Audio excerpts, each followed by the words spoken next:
años, hasta el 2023, no tenemos datos para el año pasado y menos para este, que hasta ahora va en la mitad, pero el crecimiento de cultivos se ha ralentizado. Realmente creció hasta el 2020 y más o menos ahí se conserva un techo. Está creciendo en otras partes de América Latina, en América Central, incluso en México, en Perú, y empieza a repuntar en Bolivia. Y seguro que hay otras zonas que aún no conocemos. Pero lo importante de este estudio es la manera como los europeos tratan este tema, y es importante discutirlo, porque ponen el potencial de producción y se dispara exponencialmente. Entonces uno dice, si en 3 años estaba relativamente estancado, ¿por qué el potencial de producción hace de esta forma? Si es las mismas casi hectáreas sembradas. Yo pregunté eso porque fue lo primero que me sorprendió a los delegados de Naciones Unidas que llegaron a explicarme el informe, y es por un incremento de la productividad. En cierta forma es una trampilla contra nosotros, porque lo que nos están diciendo es que un año para el otro, del 2022 al 2023, se duplicó la productividad de la hoja de coca por hectárea en toda Colombia. Eso significa maneras de sembrarla diferente, eso significa fertilizantes diferentes, eso significa variedades de la semilla diferentes. Les pregunté si era por variedades, cómo era posible que se hubiera arrancado todos los cultivos de hoja de Colombia y se hubieran reemplazado por una variedad que duplica la productividad en detrimento de nuestra propia seguridad. Y me respondieron, las cosechas de hoja de coca no son un anual, 2, 3, y dicen que esta última variedad hasta 4 veces por año. Luego la fumigación ahí, que ha sido la gran estrategia usada por no sé cuánto, 20 años hasta que la prohibieron, pues no funciona, porque cae y mata una cosecha, pero si se usa el glifosato, que es el químico preferido, pues esa cosecha vuelve a nacer. Y entonces literalmente se está haciendo un negocio con el glifosato. No sé si en Estados Unidos o aquí, pero aquí empezamos a ver las fallas, porque si la hoja de coca está creciendo en productividad, no en tamaño de los cultivos, entonces lo que tenemos que proponer como sustituto, que es nuestra política, sustituir regiones, no individuos, no familias, porque entran inmediatamente en peligro,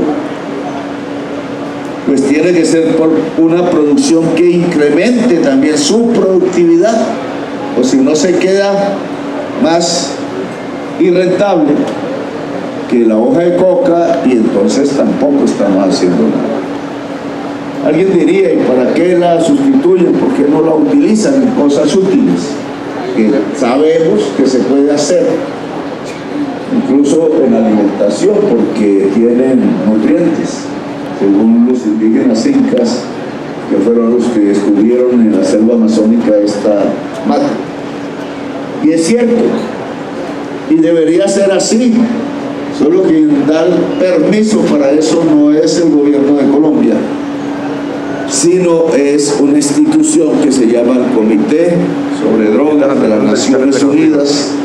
Con Bolivia hemos hecho un gran esfuerzo, y la embajadora Gil, que ahora cambia de ocupación, se va para la OEA, y ella ha logrado unos avances muy importantes, pero aún solo hasta este momento hay un comité de científicos autorizado por la ONU que nos toca pagar a nosotros, compañeros. que los países poderosos no están pagando precisamente para que no funcione. Nosotros sí debemos saber qué dice la ciencia, porque son científicos, y yo propongo que Colombia y Bolivia paguemos ese comité para que tengamos una información certera que nos ayudaría en los próximos años a tener un uso útil y benigno de la hoja de coca. Ya Coca-Cola precisamente se llama así, lo está haciendo. Ahora bien, mientras eso pasa, entonces aquí lo que tenemos es que luchar contra una productividad creciente. No es contra una extensión creciente realmente, sino contra una productividad por hectárea creciente. Y de eso es que hemos venido a hablar aquí a propósito.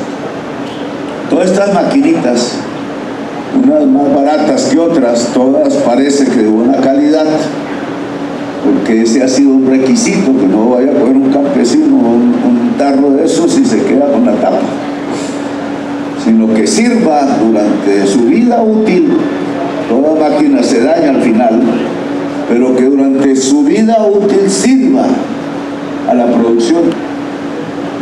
Esas máquinas, unas de diésel, otras manuales, nos lleva a quizás una mejor producción de cebolla. Ese es el objetivo. ¿Para qué queremos que haya una mejor producción de cebolla? Pues en primer lugar, para que ustedes vivan mejor. Es lo primero. Pero en segundo lugar, para que tengamos competencia sobre la hoja de coca.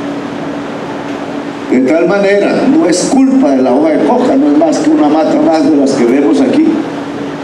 Pero la estructura productiva de una economía ilícita hace que los negocios ahí se defiendan con las armas, matando. Mientras que los negocios aquí pues, se defienden con cheques, ya los cheques no se usan, con X y con transferencias y con bancos a los que hay que pedir que bajen la tasa de interés y que den crédito, porque tampoco dan, y con el Estado, porque el Estado aquí tiene que ayudar, no pueden quedar los campesinos sueltos. La diferencia en muchas cosas entre neoliberalismo y progresismo, que son dos corrientes que se disputan la política a nivel mundial, no solo aquí, en algunas partes se gana, en otras se pierde, pero ahí esta mañana ya la alcaldía de Nueva York va a ser ganada por el progresismo. Aquí dicen que no voten por el progresismo, pero por algo los gringos más educados lo están haciendo. Un señor inmigrante, entre otras cosas, y de religión musulmana, joven,